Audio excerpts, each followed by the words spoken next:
Dans cette capsule, on va parler de la dérivation logarithmique. Donc, quand est-ce qu'on utilise cette dérivation-là? Bien, premièrement, c'est quand on a des fonctions qui sont exponentielles, donc de type y est égal à f de x exposant g de x. Donc, quand on a une fonction auquel on met un exposant qui est aussi une fonction. Donc, si on regarde dans les exemples en dessous, si on a y est égal à 2x moins 6, tout ça est à l'exposant 8x, eh bien, on a une fonction avec un exposant qui est une autre fonction. Et la dérivation logarithmique, ça peut aussi être un raccourci pour les divisions et les multiplications qui sont lourdes. Par contre, on ne va pas aborder cette portion-là dans la capsule. Donc, comment qu'on l'utilise, cette dérivation-là? Premièrement, on vient appliquer un ln de chaque côté de l'équation. Puis ensuite, ça nous permet d'utiliser les propriétés des logarithmes qui sont à la page 12 de votre aide-mémoire. Donc, ces propriétés-là, ils permettent de transformer une puissance en un produit, de transformer un produit en somme et de transformer un quotient en une différence. Finalement, ce qu'on fait, c'est qu'on va venir évaluer de façon implicite le ln de y pour nous donner la dérivée finale. Donc, pour bien comprendre la dérivation logarithmique, on va faire un petit exemple ici qui est la fonction y est égale x à la exposant x. Donc, première chose qu'on fait quand on a une fonction ici qui est une fonction exponentielle, donc une fonction avec un exposant qui est une fonction, il doit sonner une cloche dans notre tête qui nous dit qu'il faut utiliser la dérivation logarithmique. Et la première chose à faire, c'est d'apposer le ln de chaque côté.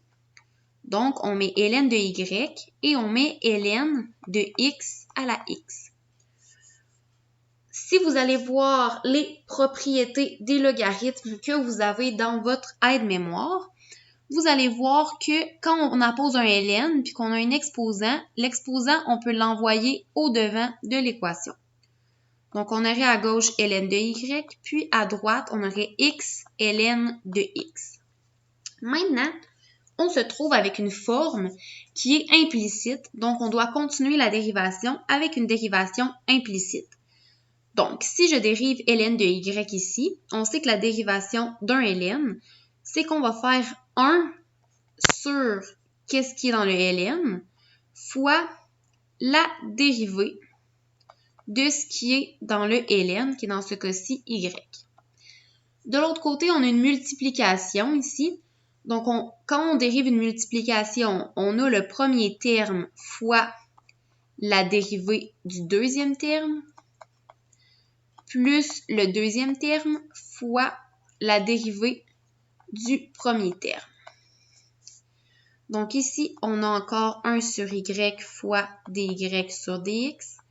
Et à droite, on a x fois la dérivée de ln de x. La dérivée de ln de x, comme on vient de dire, c'est 1 sur ce qu'il y a dans le ln, fois la dérivée de ce qu'il y a dans le ln, mais dans ce cas-ci, c'est dx sur dx qui nous donne 1, donc on ne l'écrira pas. De l'autre côté de l'équation, on a ln de x qu'on vient multiplier avec la dérivée ici, mais la dérivée de dx par rapport à x, ça donne 1, donc on ne l'écrit pas non plus. Alors, à gauche, on a encore 1 sur y fois dy sur dx. Et à droite de l'équation, on a premièrement ici 2x qui s'annule, donc ça donne 1, plus ln de x. Ce qui nous reste à faire, c'est de venir isoler le dy sur dx ici. Donc, qu'est-ce qu'on peut faire? C'est venir multiplier par y de chaque côté. Donc, ici, on enlève le y, donc il nous reste dy sur dx. Et de l'autre côté, on a y fois 1 plus ln de x. Par contre, en ce moment, notre y, on sait ce qu'il vaut parce qu'on l'avait au début de notre équation, y il vaut x à la x. Donc, on va préférer avoir une réponse qui est toute en x, vu que la dérivée se fait par rapport à x. Alors, on va remplacer le y par le x à la x, qu'on va multiplier par l'autre partie de l'équation qui restait. Et ça nous donne la réponse finale de la dérivation logarithmique. Donc, le deuxième exemple qu'on va faire est un peu plus complexe. Donc, on a la fonction y est égale x au carré avec un exposant ln au carré de x. Quand l'exposant au carré est ici, c'est que c'est le ln de x au complet qui est mis au carré. Donc, il faut faire attention. Première étape de la dérivation logarithmique, c'était d'apposer un ln de chaque côté. Donc, on a ln de y et de l'autre côté, on a ln de tout ça. La propriété qu'on a vue tantôt, c'est qu'on pouvait prendre l'exposant quand on mettait un ln, puis l'envoyer au-devant ici. Donc, on a ln de y est égal à ln au carré de x fois ln de x au carré. Donc, prochaine chose à faire, ça va être de venir faire une dérivation logarithmique, une dérivation implicite, de chaque côté de l'équation. Alors, si on dérive le ln de y ici, comme on a fait dans l'autre capsule, ça donnait 1 sur ce qu'il y a dans le ln fois la dérivée de ce qu'il y a dans le ln. Et à droite, on a une multiplication. Donc, on va devoir faire la dérivation d'une multiplication. Alors, on a le premier terme fois la dérivée du deuxième terme plus le deuxième terme fois la dérivée du premier terme.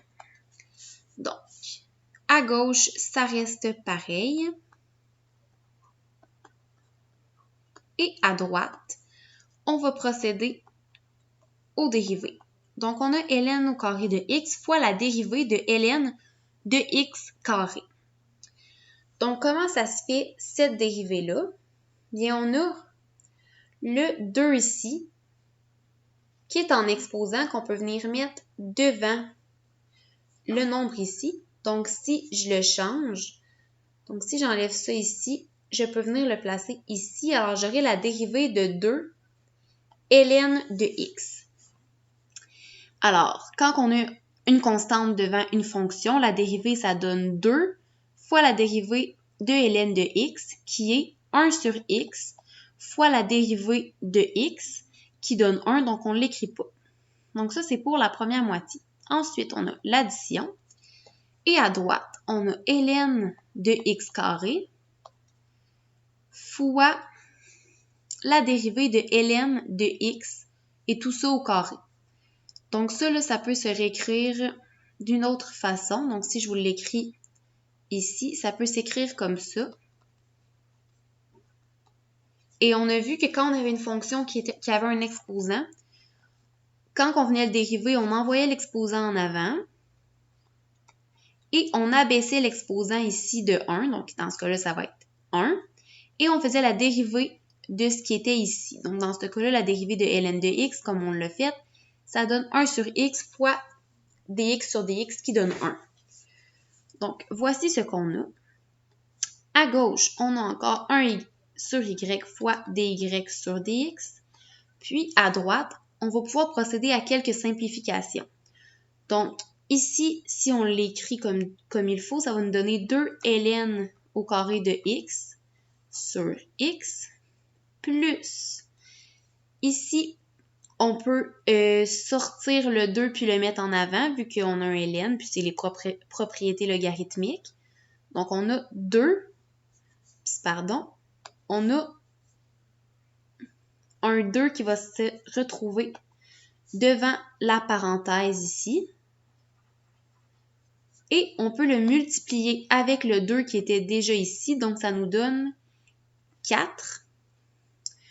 ln de x fois ln de x, ça donne ln de x et tout ça au carré, qu'on divise par x. Et là, on voit qu'on se retrouve avec deux fonctions qui sont sur x.